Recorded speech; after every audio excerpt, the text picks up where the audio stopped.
to fall around that country on this regime, coming from a number of sources. The Israelis, this is a joint action with the Israelis taking a lot of the I guess you would say personnel hits against the leadership of that regime. The Saudi Arabians and several other Arab nations have announced this morning they will be joining our efforts as well. This is a multi-nation coalition against an absolute worldwide pariah, and its time has come. After 47 years, the people of Iran could finally be freed again, and you can see the developments playing out minute by minute, of course, since last evening. What was unusual, I suppose you would say, based on conventional wisdom, is this attack was during the daytime, during daylight hours in Tehran. Normally, these kind of attacks we use the cover of darkness, but our weapon systems and our military capability that has been built up in front of the whole world in this region for a long time is just so far superior to anything the Iranians have to throw back at us. Now, they have lobbed some missiles, and I say lobbed. One of them actually did land on the Fifth Fleet facility, and it's not known. There weren't any casualties. We had evacuated these bases knowing they were on the target list of the Iranians well ahead of this move, so no military personnel that we know of right now are injured in this, and some of their missiles have gotten through.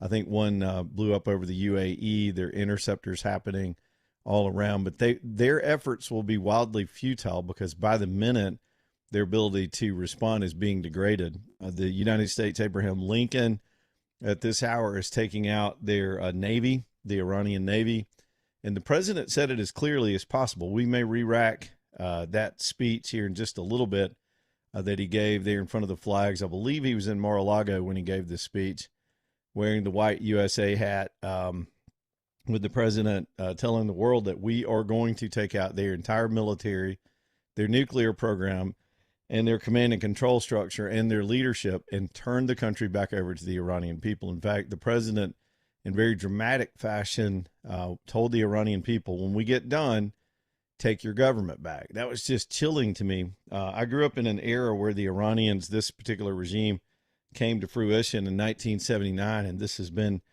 I wouldn't say a passion of mine, but something I have wanted to happen since I was 13 years old. AJ, I do appreciate you spending some time with us today. I know you were up there working on other things, but we do this from time to time. Later in our coverage, we will have hopefully Richard and Val and Andrew will be able to join us as well. In fact, I think Val may be en route to the station. We won't go wall to wall with this and do this an entire day. At some point, the news cycle will start to exhaust and we'll only have so much information to go on. And we don't want to be repetitive for repetitive sake. But this is a good day for the world. This is a good day for the region. Just some commentary, which is what we do here, even though we're covering the news headlines, we're giving commentary, and that's our role, is this country has killed so many Americans over the years, just since the Shah was deposed in 1979 and they took our hostages. A lot of the people that you see walking around missing limbs, some of our war dead in both Iraq and Afghanistan were killed by Iranian training weaponry and technology. They trained sort of the guerrilla style ambush attacks. They even taught the Iraqis how to make IEDs and roadside bombs.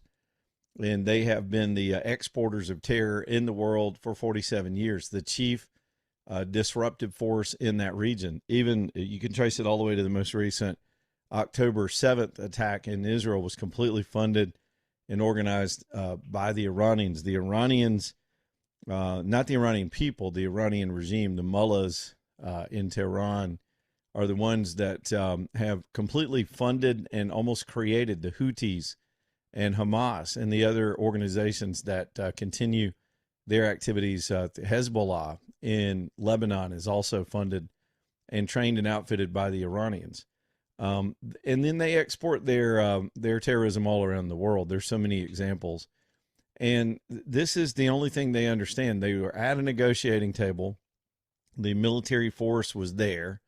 They were warned repeatedly that we were about to take action to eliminate their ability to stay in power. And by the way, it goes to be repeated that the death toll right now in the streets of that country is presumed to be about 30,000 of their own citizens that they have killed in the latest uprisings, where the people in that country were fighting for their freedom and trying to resist this totalitarian theocracy that had been oppressing them for all this time.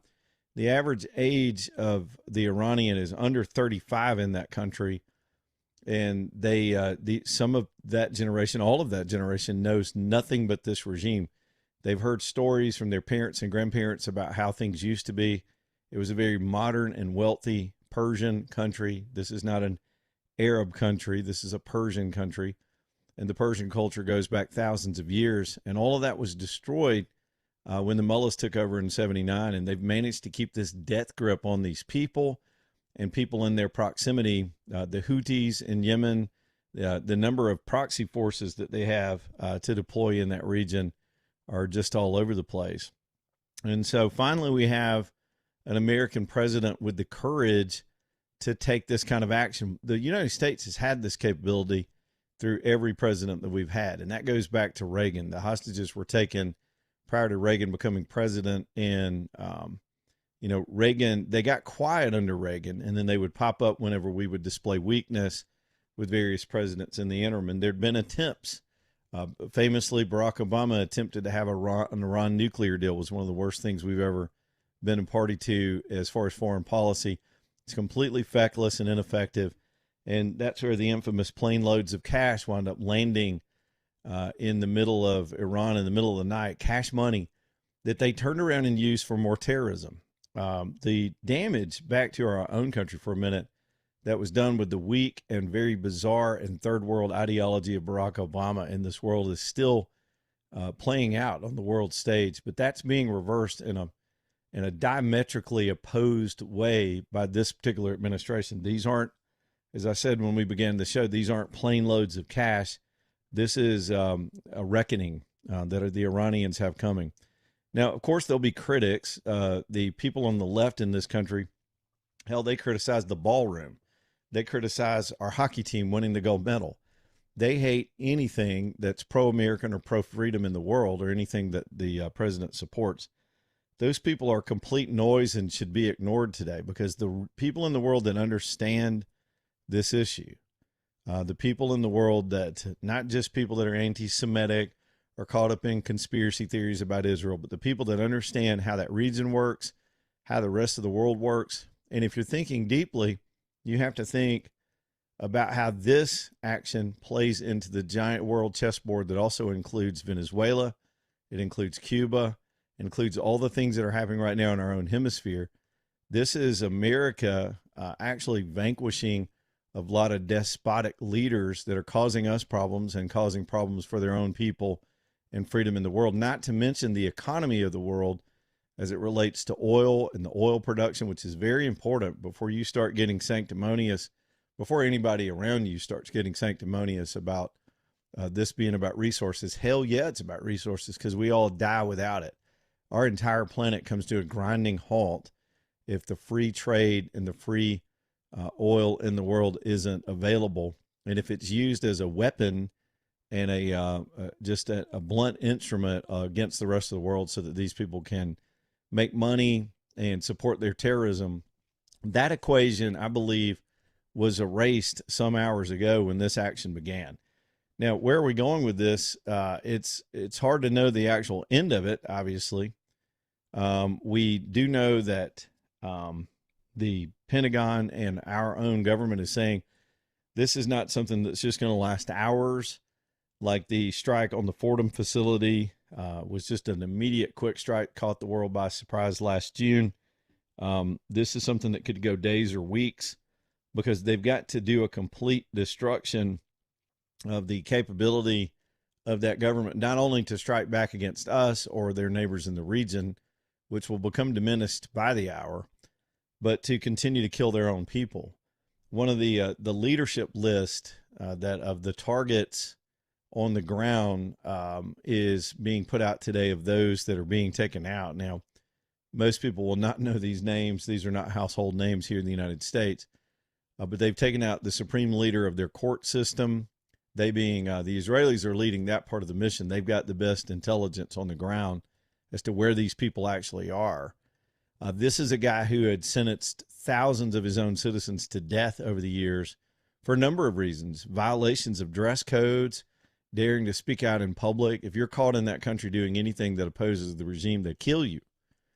And that's exactly what this guy was in charge of. The edicts that came from his throne, so to speak, led to many, many deaths. He's out. He's gone. One of their general commanders in their military in the IRG structure has been taken out today, too. There were direct attacks on the house where Khomeini lives. He's the longest serving Ayatollah. I think he's been there since 84. He took over for the original Ayatollah Khomeini. I know the names sound very similar, different dudes. Same hat, same beard, different guys. But his personal residence was attacked. There's a bunker in the country which is supposed to be a sort of a fallout bunker for some of their leadership. That was hit with bunker busters today, too.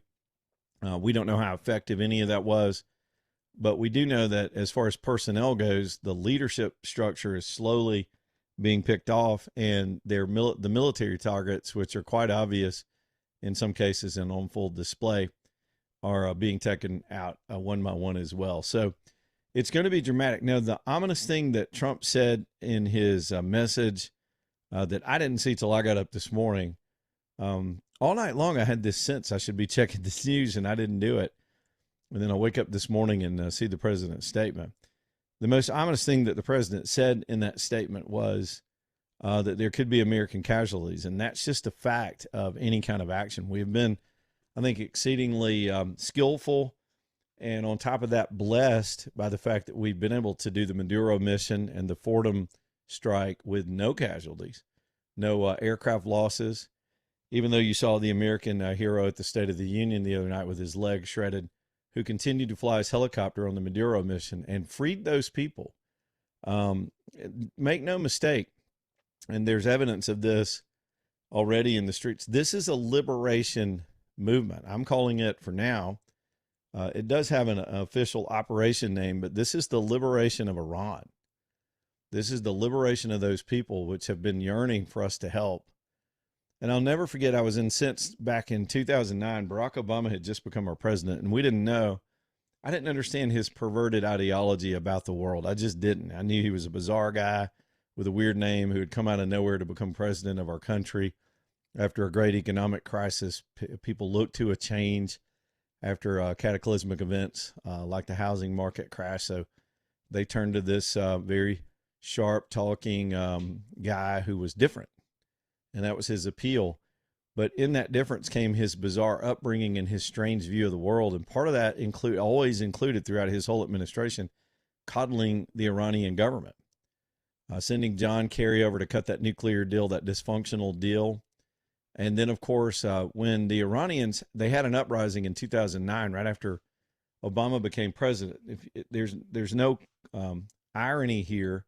Sometimes if there's a change in the United States administration, because you wouldn't expect Bush already had us too involved in other countries in the Middle East to actually deal with the Iranians. And so we get a change in administrations. The Iranian people find some hope in that, and they start having an uprising, hoping that the West will help. Well, they didn't understand Barack Obama either, and so they got in the streets, and there was a infamous incident where a young lady, her name was Nadia, was assassinated in the streets by the Iranian police and killed and left to bleed out. She became the face of that movement. And Barack Obama never even issued a statement. He never said a word. He never gave any kind of assistance to the Iranian people. A simple nudge, simple encouragement to those people in the streets might have led them to take their government back in 2009, but he didn't do it. He was bizarrely quiet, and it took me years to understand why. Now we do, because we know the character of the man, and again, his bizarre politics, and then the nastiness of the deals that they were cutting in the dark of night to sell out this country and to support that regime. That's all changed now. And this time when the Iranians got in the street, an American president who understands how the world map ought to be drawn, who understands what it means to confront these villains in the world and mean it, not just talk tough, but to mean it. He laid down a marker. The Iranians thought they could continue to play the dilatory games that they play from time to time to stall the West, buy themselves time, reconstitute their weapons. They were doing that again, and time was up. The clock hit zero, and the weapons started flying, and now you've got that regime on the run. My estimation so far, and again, this is a bit optimistic on the part of the United States and the other countries that have joined in, is that this is going to be successful and probably more quickly than we realize. I believe the Iranian people will have their government back very, very soon, because that regime's over now. There's no way they survive this, not with the internal pressure they have from their own people, and then bombs flying. The country was already dealing with some economic issues. And now, as we pointed out, several other Arab nation countries have come into the mix and say they will continue. I think the Saudis are in on it. I believe UAE and Qatar have said they will join the effort to depose the Iranians. They put out statements saying the only thing that could bring peace to that region is for this regime to be toppled, and they're going to participate. That takes this away from some narrative that this is us fighting a war for the Jews, which is all I've heard from people who are self-absorbed into their own narrow view of the world. This is a bigger effort. This is about the people on the ground that live there, first and foremost, and the 30,000 people that have been killed just in a matter of weeks by this regime trying to stop the uprising. This is about their neighbors. This is about everyone who was killed, slaughtered, and abused on October 7th. This is about that tragic situation that played out in Gaza because of the Iranians' efforts on October 7th. This is about every soldier that came back to this country wounded internally, mentally, physically, from all of the devastation and destruction that they have sown around the world. This is about every base that was bombed, every missile that flew, everything that these people have done. This is about those hostages that were held for 444 days beginning in 1979, some of which have long since passed on. But this is in their memory, and for the ones that survive, I'd love to hear their stories right now of how our country was just utterly embarrassed during those days at the end of the Carter administration. Ironically, last night, I had been watching the television series Tehran, which is a fictional account of the spy operations that go on between the Iranians and the Israelis, spy, counter spy, one of those kind of fictional accounts, but a fascinating production. I've been watching this in the last few weeks, and then last night we were going to have a little family movie night and decided to watch the movie Miracle about the U.S. hockey team that won the gold medal in 1980. It was another childhood memory of mine in the same time period. And I had never seen the movie. With us winning the gold medal just about a week ago, it seemed like a good thing. The boys had never seen it. They're way too young to understand any of that stuff. And so we put the movie on last night. And at the beginning of that movie, one of the things that is depicted as it goes through a sequence of news stories to try to define the times of that era is the Iranian hostage situation when the Shah was deposed and they took our people at our embassy. And it enraged me all over again, like I was 13 years old again when I saw those news clips, because they were using actual news clips in the movie. And then I wake up this morning and my mind had, this is personal stuff, but man, we got time to kill here. My mind had drifted back to 1979 and 1980 and what times were like. I was just, for some of you, if you're anywhere close to my age, that's when we all came of age as Americans. We didn't know much about world politics. We weren't paying attention. We were too busy roller skating and listening to cool music and squishing pimples, right? But suddenly the world was scary, and I was paying attention to the television news at night. It may be what even drew me into being in the news business, among other things, was sitting there every night watching Ted Koppel on Nightline. If y'all remember the television show Nightline, it used to come on every night after the main local news. And it was a new product of ABC. They put this show on to as an Iranian hostage coverage show, really, is how it got started. And Ted Koppel would come on at night, and I would make a cup of fake coffee and sit there like I was a little adult and watch the coverage. And I cannot understand how a nation as strong as ours would allow a radical maniac little country like Iran to abuse our people that way. And it had an indelible effect on, I guess, my whole thinking about the world and, of course, that country. We were patriotic back then, even though we were coming off the malaise of the Carter years. Also depicted in that movie last night was the part of the malaise speech. They cut that malaise part out, though. The producers at Disney decided that was too political, I guess.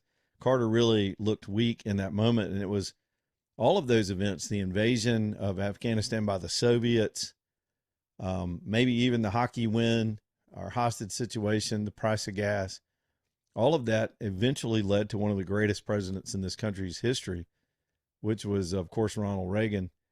But beyond that, even though I'm a Reagan baby, and right here in my studio, and if I could pan my camera over, I would show you, on my wall is a picture, a piece of the Berlin Wall where Reagan had the courage to stand in front of the world and tell Mr. Gorbachev to tear down that wall. And that changed all of Europe in that moment. It wasn't the only thing. It was the weight of their own poor economic system. The Soviet Union was eventually going to fall apart, just like all communist regimes do. They're not sustainable. They're immoral, and they don't work. But Reagan was courageous in that moment, and he only used rhetoric. Now, we did do a lot of defense spending, and we built up a massive Cold War apparatus that the Soviets couldn't keep up with, and that had a lot more to do. And ironically, part of what's being used to defend our troops in this region right now was what the left in this country, who, by the way, are always wrong. My entire life, they have always been wrong. And in those days, they were wrong about the Strategic Defense Initiative. They called it Star Wars and lampooned Reagan's idea that we could create a defense bubble and shoot down missiles with missiles. Well, here you go. It's happening as I'm standing here talking all over the Middle East, as the Iranians are shooting at that region, and those missiles are being shot down. Reagan's vision was correct. The money we spent brought down the Soviet Union, and Reagan became an entirely consequential president after his presidency. After the wall fell, once he uttered those words, the Soviet Union was broken apart. Parts of Europe did get free, not the Russians really, but parts of Europe were liberated. I'm telling you all these old stories, especially if you're younger and didn't grow up in this era, to understand.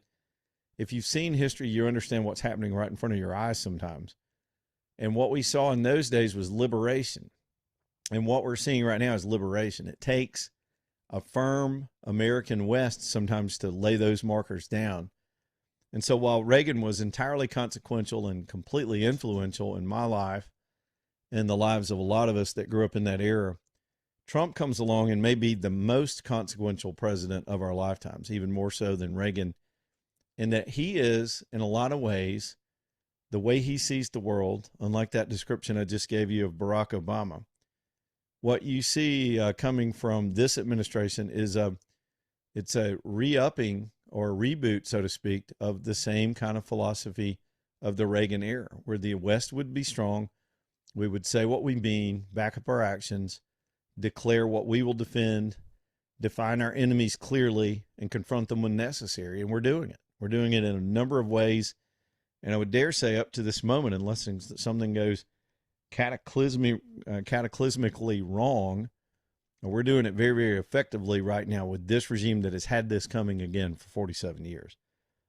I could talk about this till the sun goes down tonight, and I might. I doubt we'll stay on that long. But we felt compelled to be here for you. Our audience is like a community. We gather and talk about world events all the time.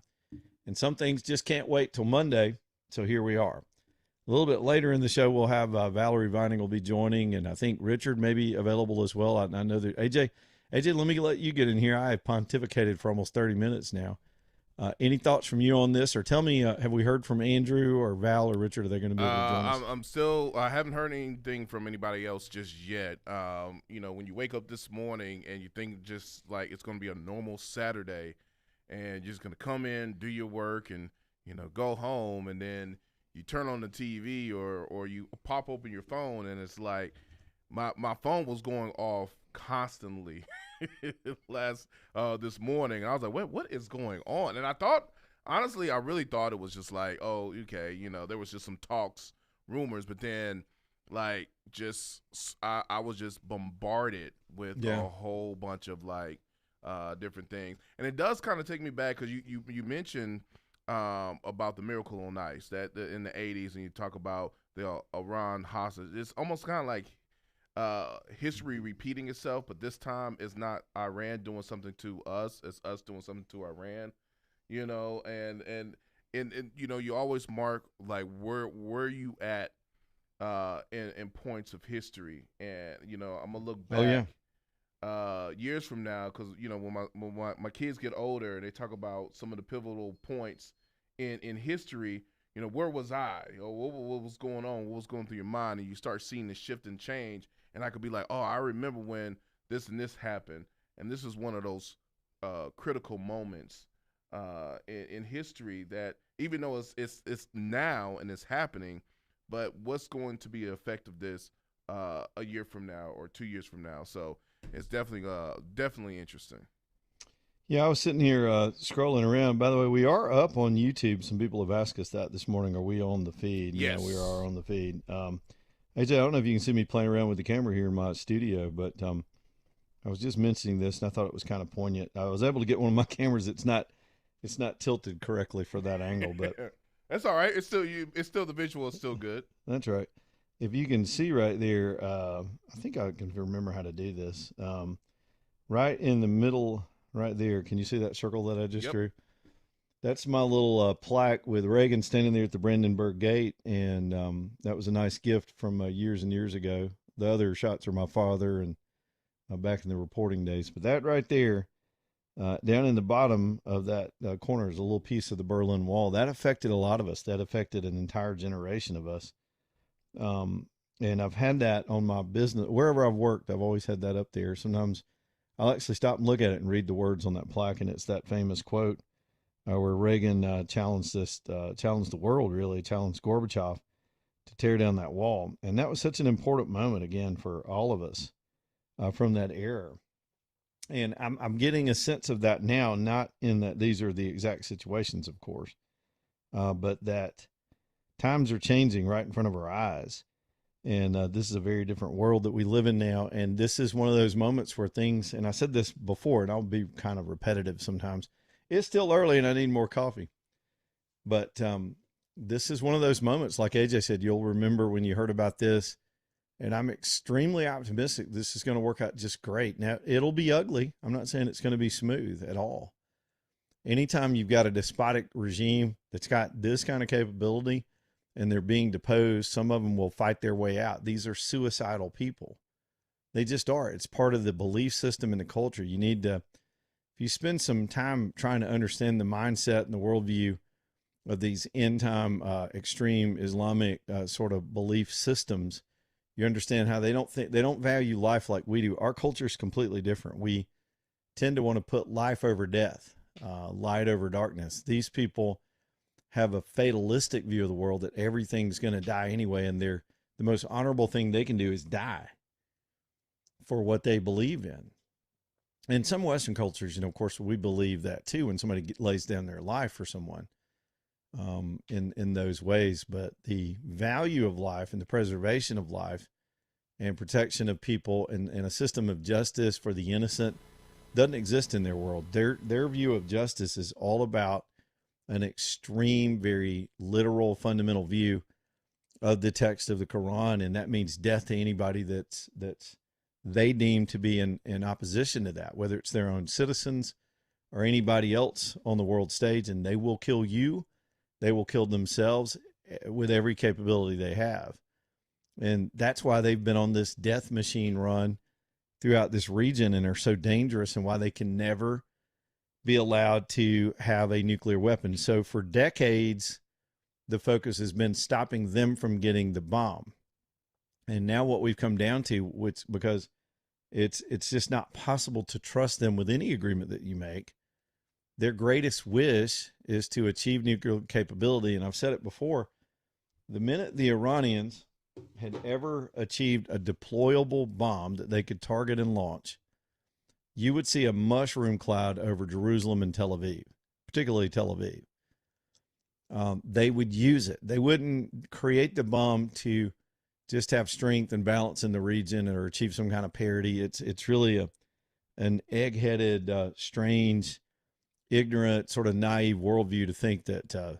And I think that's how the Obamas thought about this: is that, well, we need the Iranians to have the nuke so it balances out the Israelis having the nuke and the Saudis having their capability, and that's just ignorant. Uh, the Iranians don't want it so that they're on parity with anybody. They want to kill people with it. And that's exactly what they would have done. These people are maniacs. So rather than trying to take the bomb away from them, because bomb technology is out there, the capabilities worldwide are much more easy to attain than they would have been even 20 years ago. Instead of that, we just decided to take them away from the bomb. Instead of trying to take the bomb capability away from them, what that means is depose the regime, kill their leadership, dismantle these people, and then the threat's gone. Bomb there is no bomb if they're not there. So to leave them intact became, for the rest of the world, not an option. It's just not an option. They have made the case for their own deposing decades ago. They've had this coming for a long time. This is not some fool popped off on social media when I announced that we'd be up live today about sovereign regime. This is not they said the same thing about Maduro, and the people in Venezuela celebrated their oppressor being taken away from them. The same thing's happening in Iran right now. This is not about sovereign regimes. It's about evil leadership and us restoring freedom to people and liberation to people so they can determine their own fates in their own lives. And that's what's happening right in front of us right now. All right, I'll tell you what I'll do. I think I've exhausted. Again, I could ramble about this, and I will for as long as I need to, but maybe we'll take a couple of phone calls, let y'all get some things off your chest. 545-9950 is the phone number. Y'all can jump in. Our newbies may not know the number. Regulars know the number. And again, we are up on the stream temporarily, and a little bit later. What we'll try to do today is maybe come and go with these cut-ins, basically. Rather than wall-to-wall coverage, we'll just kind of cut in with the latest, with updates, with opinion, maybe a few phone calls, and just kind of do mini versions of our shows as we roll through the day and see these developments. My own experience at covering breaking news, there's always a flurry of information right at the beginning of a story that breaks.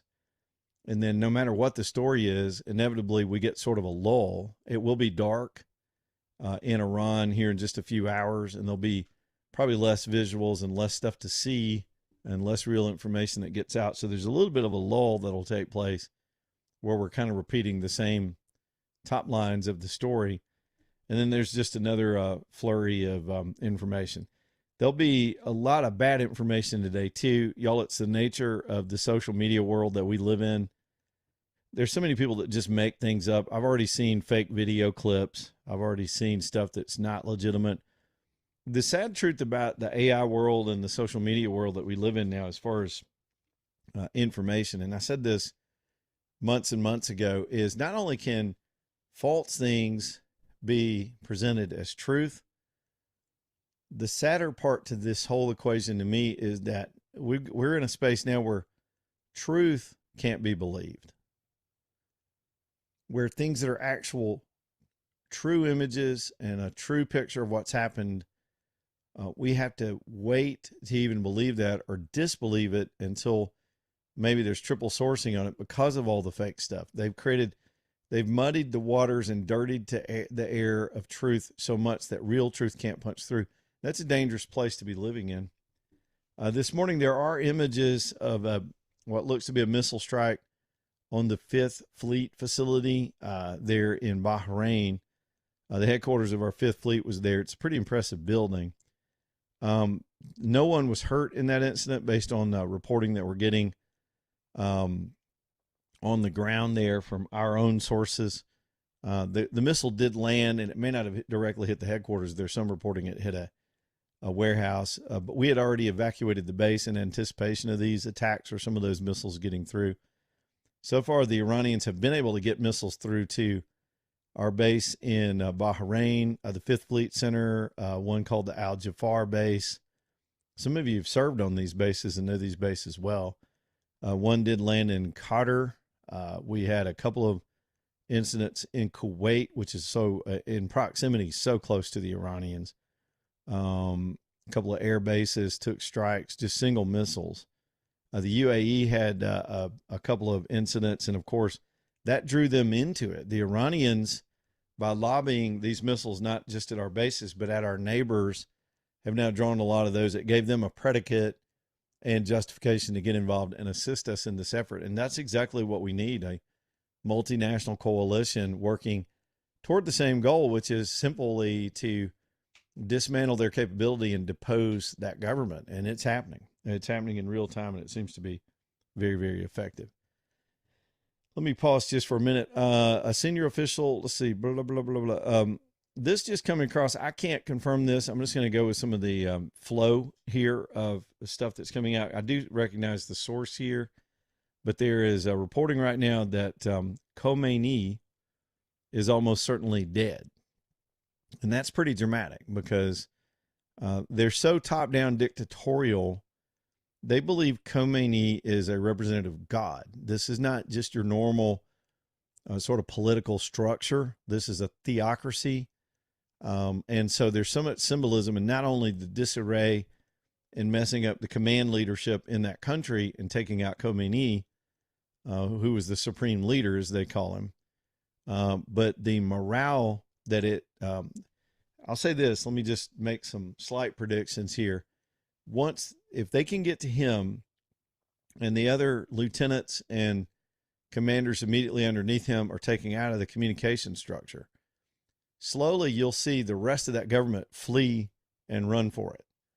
The Iranians always do this. There are people inside that government that are still in that government out of fear.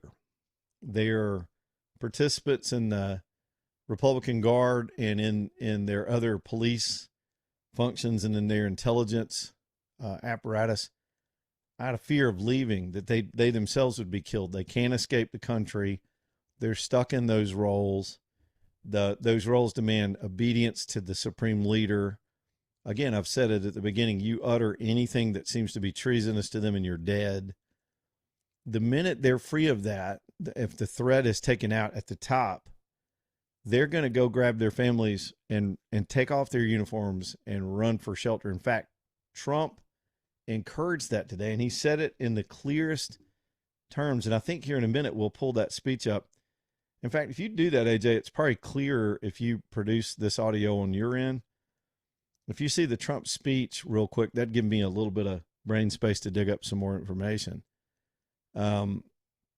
If you see the Trump speech, let me know you got that, and we'll just run the whole thing. I think it's about 3 or 4 minutes long. It may be slightly longer. Okay, we'll do. But when you listen to it, AJ's going to grab that and put it up. Listen for Trump when he speaks directly to the Iranian people. And there's so many dramatic moments in that speech. I don't know who wrote it because he was reading from a teleprompter, which is wise in that moment to be speaking with absolute clarity. And the language was simple and straightforward that couldn't almost be it couldn't be mistranslated. It was basically this, and I'll paraphrase a little bit. If you're inside this government, if you're fighting for the government, put down your arms and you'll get amnesty, basically. You'll get immunity. But if you don't put down your arms and you continue to try to resist us, you're facing certain death, is the way they put it. And I think that's going to speak loudly to them. If the word gets out that Khomeini's dead, that could be the end of this very, very rapidly. If the leadership's taken out and the lieutenants below that run for their lives, just like us, as evil as the regime is collectively, it's made up of individuals that are like the rest of us. They love their families. They love their wives and children, and they'd rather not lose their lives over this cause if the cause is lost, and they'll flee. I'm telling you, we've seen it over and over again. It's just like the buildup in the Iraq War, and the Iraqi elite forces were supposed to be put up resistance. What did we rolled in there in 3 days on the ground? We're not even on the ground here. It won't even take it. The reason we don't need to be on the ground here is the Iranians are on the ground. Does that make sense? Their own people will make use of our air cover and take their government back and take their country back. And that'll be a beautiful thing to see. And I hope it happens sooner rather than later. All right. So we're going to take a little pause from my endless analysis. And we'll go to Trump. This is one of the more dramatic statements you're ever going to hear from an American president. Listen to all of it as he laid it out for the world in the wee morning hours here in the United States this morning. A short time ago, the United States military began major combat operations in Iran. Our objective is to defend the American people by eliminating imminent threats from the Iranian regime, a vicious group of very hard, terrible people. Its menacing activities directly endanger the United States, our troops, our bases overseas, and our allies throughout the world. For 47 years, the Iranian regime has chanted death to America and waged an unending campaign of bloodshed and mass murder, targeting the United States, our troops, and the innocent people in many, many countries. Among the regime's very first acts was to back a violent takeover of the U.S. Embassy in Tehran, holding dozens of American hostages for 444 days. In 1983, Iran's proxies carried out the Marine barracks bombing in Beirut that killed 241 American military personnel. In 2000, they knew and were probably involved with the attack on the USS Cole. Many died. Iranian forces killed and maimed hundreds of American service members in Iraq. The regime's proxies have continued to launch countless attacks against American forces stationed in the Middle East in recent years, as well as U.S. naval and commercial vessels in international shipping lanes. It's been mass terror, and we're not going to put up with it any longer.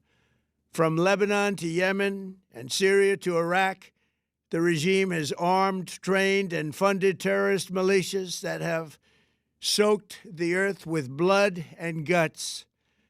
And it was Iran's proxy, Hamas, that launched the monstrous October 7th attacks on Israel, slaughtering more than 1,000 innocent people, including 46 Americans, while taking 12 of our citizens hostage. It was brutal, something like the world has never seen before. Iran is the world's #1 state sponsor of terror and just recently killed tens of thousands of its own citizens on the street as they protested. It has always been the policy of the United States, in particular, my administration, that this terrorist regime can never have a nuclear weapon. I'll say it again. They can never have a nuclear weapon. That is why in Operation Midnight Hammer last June, we obliterated the regime's nuclear program at Fordow, Natanz, and Isfahan. After that attack, we warned them never to resume their malicious pursuit of nuclear weapons, and we sought repeatedly to make a deal. We tried. They wanted to do it. They didn't want to do it. Again, they wanted to do it. They didn't want to do it. They didn't know what was happening. They just wanted to practice evil. But Iran refused, just as it has for decades and decades. They've rejected every opportunity to renounce their nuclear ambitions, and we can't take it anymore. Instead, they attempted to rebuild their nuclear program and to continue developing long-range missiles that can now threaten our very good friends and allies in Europe, our troops stationed overseas, and could soon reach the American homeland. Just imagine how emboldened this regime would be if they ever had and actually were armed with nuclear weapons as a means to deliver their message. For these reasons, the United States military is undertaking a massive and ongoing operation to prevent this very wicked, radical dictatorship from threatening America and our core national security interests. We are going to destroy their missiles and raise their missile industry to the ground. It will be totally, again, obliterated. We're going to annihilate their Navy. We're going to ensure that the region's terrorist proxies can no longer destabilize the region or the world. and attack our forces and no longer use their IEDs or roadside bombs, as they are sometimes called, to so gravely wound and kill thousands and thousands of people, including many Americans. And we will ensure that Iran does not obtain a nuclear weapon. It's a very simple message. They will never have a nuclear weapon. This regime will soon learn that no one should challenge the strength and might of the United States Armed Forces. I built and rebuilt our military in my first administration, and there is no military on earth even close to its power, strength, or sophistication. My administration has taken every possible step to minimize the risk to U.S. personnel in the region. Even so, and I do not make this statement lightly, the Iranian regime seeks to kill. The lives of courageous American heroes may be lost, and we may have casualties. That often happens in war. But we're doing this not for now. We're doing this for the future, and it is a noble mission. We pray for every service member as they selflessly risk their lives to ensure that Americans and our children will never be threatened by a nuclear-armed Iran. We ask God to protect all of our heroes in harm's way, and we trust that, with his help, the men and women of the armed forces will prevail.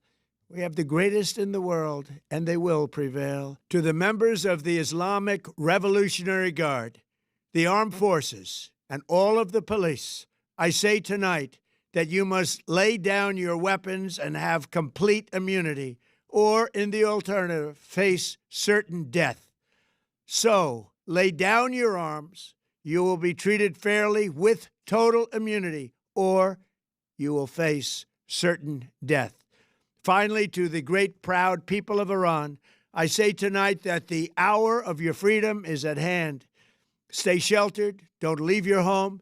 It's very dangerous outside. Bombs will be dropping everywhere. When we are finished, take over your government. It will be yours to take. This will be probably your only chance for generations. For many years, you have asked for America's help, but you never got it. No president was willing to do what I am willing to do tonight. Now you have a president who is giving you what you want. So let's see how you respond. America is backing you with overwhelming strength and devastating force. Now is the time to seize control of your destiny and to unleash the prosperous and glorious future that is close within your reach. This is the moment for action. Do not let it pass. May God bless the brave men and women of America's armed forces. May God bless the United States of America. May God bless you all. Thank you. Could very well be one of the most consequential speeches in any presidency. And I know we talked about that again before we replayed it, but the direct language, the speaking directly to those people, I got chills listening to it for about the third or fourth time just now, because I put myself in the mind frame of being a citizen in that country, oppressed. If you're 47 years old, let's just say if you're 50 years old or younger, heck, if you're my age or younger, you've only known this kind of extremely dangerous and threatening regime. Your whole life is just one of oppression and restriction. The world did not seem to care. There were times when this regime seemed invincible at home and even powerful in the world. And I know among that citizenry that you've got some national pride, but what we have to understand as Americans, because we're a very young country, we're about to celebrate a 250th anniversary, and that seems older to us. We're just infants in the world compared to a civilization that is thousands of years old. The Persians go back 3,000 or 4,000 years, and so do some of the elements of their culture and their identity, their sense of pride. And they know that. They're steeped in that. They know that. This regime to them is, in the long scheme of things, still a new thing to their people. Okay, you following? And these younger people that have been beaten down by this, but they know the greatness of their history. They know the power. They had an empire at one point. And they understand these things in a way that I think it's even hard for us to relate to. And they've been completely oppressed. Americans, by comparison, in a lot of ways, we've become whiny. Our biggest thing that we complain about nowadays is somebody said something mean on social media or they didn't make our coffee right. Our sense of oppression, you even got made up oppression here in our own country that's race-based, that's not in any way connected to anything that's real other than people's personal choices in a free country. But these people have no personal choices. They have no First Amendment. They have no Second Amendment to defend themselves. They have no founding in the government that they've had to live under that even delivers a faint promise of any of those things. It's pure oppression. And to hear an American president say, after he telegraphed weeks ago, keep up the pressure on this government, help is on the way. And guess what they did? Y'all, I get chills thinking about this. They kept the pressure up. They kept the protests going. 30,000 of them have died in the last few weeks to try to fight for the breath of freedom. And this American president stands there on the other side of the world with a white hat on and does what no other president in my lifetime has had to do, and that's bring the greatest fighting force in the world to their rescue, to the rescue of these people in the streets. For some people, it's going to be about your personal politics and your hate for Israel, and you're going to wrap this story in that. This is way bigger than that. You're just small-minded if you think that's what this is about. This is about the world. This is about a bigger, more noble view of the world, and that is freedom for these people. Same thing with the Venezuelans that now have a shot. I believe Cuba's next. People in the world that have had to live under this stuff are finally getting a little bit of help and some sincere help. If you yourself were trapped in a basement of a building in the dark, if there was the faintest sound of people outside the room coming to get you, it would be a miracle in your life. That's happening by the millions right now in the streets of that country. I don't think the American brain can wrap itself around this moment. I don't think it's possible for us, even people that think they understand it or have studied it at any length. This is an amazing time to be alive and watch the world change. It really is. Let me see. AJ, do we want to do call? Is Val there in the studio? Does she want to jump in? She is down the hall right now. Okay, so what we've done is we've sort of brought the A-team in, and we're going to take this thing up till 9 o'clock. I know some of you are watching online. We're trying to give you something of a schedule. We're having to break. We're having to invent this on the fly. As I'm here in my home studio, and we've got our team, some of which are back there, and we all had our own personal things to do and obligations today. So we're working around all of that to try to bring you intermittent coverage throughout the day. So let me see if I got it right, AJ. We're going to take a break at 9. We'll let the news cycle and develop. That gives us time to regroup and gather some information.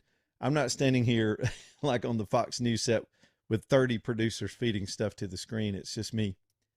And Val will do the same thing. We'll come back at, did we say, what time did we say, AJ? 10:30? Yes, 10:30, and then we'll have Andrew, and if you want to come by, okay, come back. And then, good of stuff. course, Steve, yes. So Steve will be in, Andrew will be in at 10:30. We also have to work around some contractual obligations we have with our weekend programming. We don't want to just boot people off unfairly. And we don't want to be too repetitive or redundant with the coverage, but we're trying to just participate in it for you. So our little community of listeners can get together like we do even during the week. So we'll take this up to 9 o'clock, and then we will come back at 10:30. I know Andrew will be here. I'll jump on with Andrew from here. We may do a wrap-up this evening once the day's events have played out a little bit and have some more coverage on that.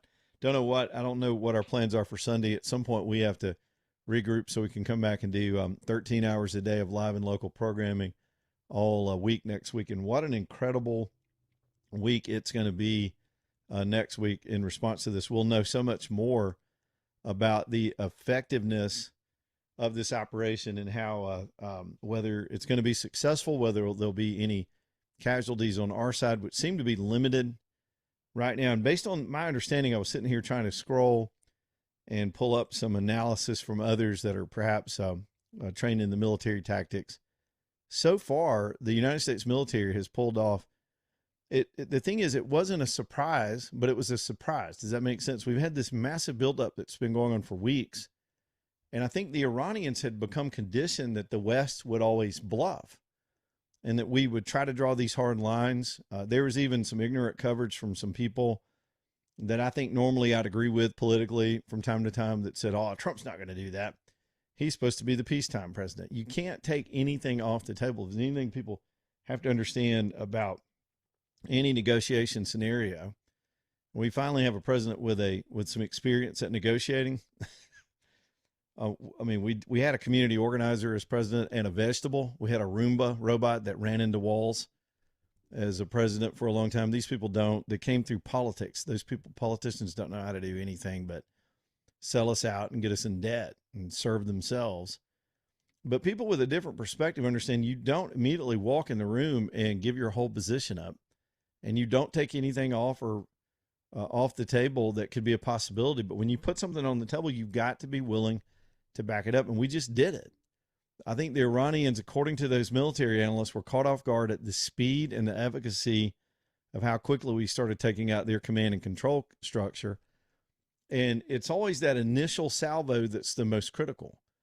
And every minute and hour that goes by, and I just described this as detailed as I could, every minute and hour that goes by, the ability for the Iranians to do harm back to Western forces, the Qataris, the Saudis, the Jordanians, anybody else that's assisting us in this operation, the Israelis, their abilities being diminished by the second, by the minute.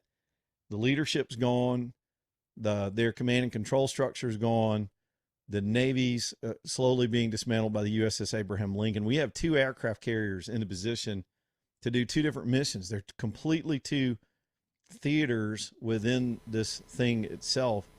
So the Gerald R. Ford is in a defensive posture, and it's protecting our allies in the region and the participant countries from Israel up to Qatar, over to Saudi Arabia. It is more a defense shield operation with that aircraft and that capability. It's the biggest aircraft carrier and the most capable aircraft carrier in the world. The Abraham Lincoln is positioned in the Red Sea, and it's doing a completely different mission. It's more the offensive position, and it's slowly dismantling that military. Meantime, my understanding is the Israelis are doing the personnel shots, these hits on the Iranian leadership, taking out their leaders, is coming from that country, and it's been lethal and effective. And there are plenty of reports at this hour that the Supreme Leader Khomeini has been removed. This is remarkable for those people on the ground. The Iranian citizens have been asked to shelter in place until which time we can give an all clear. Can you imagine the images of these people tasting freedom for the first time in 47 years of this regime, this evil regime, and what they've done to their own people, much less the rest of the world? When they rush out into the streets in celebration that they're going to be able to live their lives, we've already seen images of women ripping off their hijabs and their burqas because they had such a strict government policy. Women were flogged and beaten, in some cases sentenced to death for not wearing those in public. Those kind of things that were, again, part of Muslim culture, but were not part of Iran until 1979, were strictly enforced. And we've seen images today alone of them ripping those things off and running into the street, setting fire to pictures of Khomeini. The Americans don't know anything about oppression. None of us do. We're spoiled, rotten brats in this country to think that we can relate to what these people have had to live through. And their sense of freedom is about to be unleashed, and the world's going to get to see it, if I'm correct, very, very soon. All right, that's going to wrap up our coverage for this hour. We've still got our team on standby, and we'll continue to keep an eye on this as a group all day long. We'll come back with more at about 10:30. I think we'll go about an hour, hour and a half. Of course, this is WZRR FM 99.5.